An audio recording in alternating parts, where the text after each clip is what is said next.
Raoul Pal has finally come back to life, and what he told you will shock you. We're going to talk about the election supercycle, what's going on now, and how much XRP and many other top altcoins could go up in value. We are going to talk about where to spend your money, how to do it, and what will happen in the next few months. I promise you that you won't want to miss it. What does the movie for today talk about? Press the like button and listen to what the great himself has to say. It doesn't matter to me what other people believe. You can't make money that way. When you take risk into account, you make money by having the asset that does the best. So I found that the middle to upper part of the curve, where networks are becoming more popular, does best in the E-class cycle, which is the bottom of this cycle. Plus, I have no idea who it is going to be this cycle, whether it's Sui, Neil, or someone else. Is that what we'll see? That's the best chance we have to make money in that space. First, pay attention to that. That's the, don't mess up this argument. That's what you should do if you want to make a lot of money, raise the amount from 2.5 trillion to 100 trillion. Yes. After that, I just get rid of as many people as I can. There aren't many people whose signals I'll ever listen to. I'll always read what you tweet because I think it has a high signal to noise ratio. There is a lot of noise around most people. So I'll keep an eye on it, both the mood and any interesting bits, but I try to ignore as much as possible and stick with what I know until something shows that network adoption is slowing down. Just write that down. Okay, then I don't have FOMO for the rest. I don't do it. Last time I did that, I tried to get the word out about this story and that story. What I do now is very easy. Can't be broken. The map is now next to Solana. I will put some money into something that looks like it will be a long-term trend against Solana. And once more, I'll only put about 10% of my wealth into that kind of stuff. But you can make a lot of money in it because they were better than Solana. That's what got me interested in Whiff and Bonk. I thought, okay, I can do that now. You know, if someone shows me something and says, show me the chart where you were better than Solana, and I'll look at it. That's discipline. I find it very easy to take risks because I believe that the current everything code liquidity cycle is linked to every asset in the world. This, along with the fact that it is all driven by the same debt refinancing cycle, creates what I consider to be the best macro risk-taking environment ever. This is because central banks have removed the left tail by saying they will debase currency so collateral doesn't fall too far. What the hell, if this is true, then we have the so hyper-focus. I think that's the way to go. Now, there are people who can focus really hard on that tail part and get it right.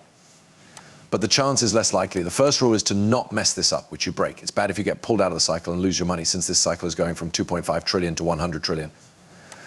People are crazy afraid of the shortened cycle that ended the cycle the last time. And I remember how dull the 2017 top was, as well as 2013. 2013, 2017 were a lot more alike than the last one. Last but not least, remember that there were many other things going on during the world pandemic. I think that was the exception. Expect some things to not go exactly the same second time. However, I agree with your assessment that it is likely to last until the end of the year. According to the broad work I've done on liquidity, it peaks out, tops out around June or July. It doesn't go negative or do anything else. That's 25. Twitter is getting tangled up over that fear of the last stage part. That's why they really want to sell faster. Because they're scared, they want to sell faster, which makes me think of it seems like everyone on the team is going to try to make money in the team cycle. It's not over yet, so the market goes down and then rips you a new one. In other words, what my friend is saying here right now is that we're in the boring zone. But by this time next year, we'll have already reached our peak. This means that we have that 12-month window from now in July all the way through 2025. That gives us a lot of time and chances to get involved with cryptocurrency while it's in the banana zone. If you watched my last video, I talked about how you can tell when the price of an asset is likely to change the most when high-value altcoins like XRP, BNB, and Solana start to gain more than 20% in a single day. This turned out to be true for every single altcoin high cap in 2021. So with that in mind, once that's done for all the big caps, money will start moving into the small caps. During this time, you should put all of your money on low caps like HBAR and high caps like XRP. We don't want to miss this time. I will, of course, be covering this as it happens, but Raoul Pal has a lot more to say about this banana zone and the crazy price action that we are likely to see. There are two paths to what drives assets in general, especially ones that are driven by short-term flexible assets. I don't think of liquidity as a flow of money. It's just a pure loss of value for the cash. If you put money here and take it away there, the value of an item seems to go up. I was mid-curving the whole thing for a long time because I thought I can't see when there is liquidity or QE. There's no extra volume in the equity market. This is what got me through it all. Because of this, it can't be doing anything. That stayed in my mind for 2 years before I finally went, oh, because it keeps coming up. Over COVID, I saw it in the Cayman Islands. That's how much home prices went up by 50%. They didn't trade there, they just went there because it was easy to get money. I thought, okay, I'm getting at that mysterious force that we don't really see in the 8% a year loss of value around the world. So we're gaining each other at about 8% a year for everyone in the world to pay back their debts. That's like a tax. I looked at this the other way because at first I thought, how dare they tax us? After that, you ask, how much would you pay for a put option that your stocks don't drop more than 30%, your home prices are safe, and the world economy is safe? Would you pay 8% a year for that put option? It's probably not way too expensive. Yes, that's kind of changed my mind. This is why I believe we've removed the left tail risk. This 8% is being used as a put option throughout the whole system. For the second question, you're saying, okay, this is more about the flows, the real flows, and by foreign direct investment, I mean people who put money into tech stocks or move money from the fiat world to crypto land. Yes, that means that both of those flows are driven by something very simple.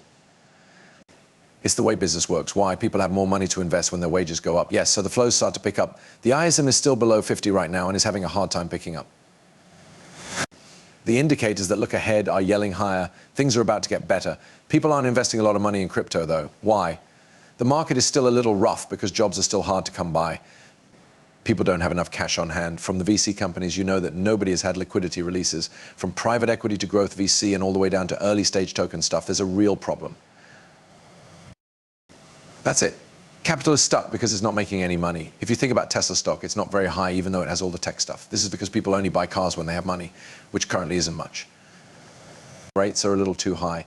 As the business cycle picks up, let's look at the everything code and the crypto and macro seasons, or crypto seasons again. The macro summer is when the ISM starts going up and earnings start going up. And guess what? The world is full of people who take risks. That's it, I think, which is why it sounds so great, played over and over. This cycle is going to be the most powerful altcoin cycle we've ever seen. I can say that with 100% certainty.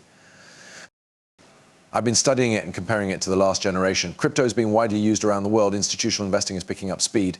And there are many other factors at play, such as the fact that big crypto partnerships are happening now that they weren't before. The rules about cryptocurrencies are becoming clearer than ever in the United States, which has the world's largest economy. This is the most important thing. And that being with my friends should be really fun. For everyone who wants to get rich quick here. For those of you who are excited about XRP going as high as $10 this cycle, please hit the like button and stay tuned because we'll be talking about it all. Take care, and I'll see you next time.